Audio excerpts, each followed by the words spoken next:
আপনি যদি হোয়াটসঅ্যাপের যে কোনো চ্যাটের চ্যাট লক এই অপশনটি এনাবল করে দেন তাহলে আপনি এই ব্যক্তিকে আপনি ছাড়া অন্য কেউ খুঁজে পাবে না।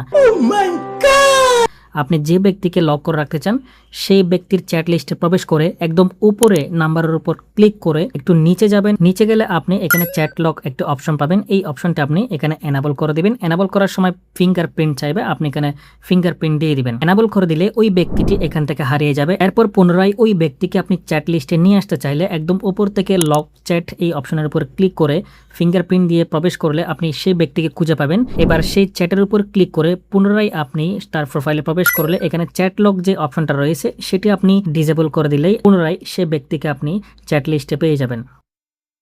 আপনি যদি হোয়াটসঅ্যাপের যে কোনো চ্যাটের চ্যাট লক এই অপশনটি এনাবল করে দেন তাহলে আপনি এই ব্যক্তিকে আপনি ছাড়া অন্য কেউ খুঁজে পাবে না।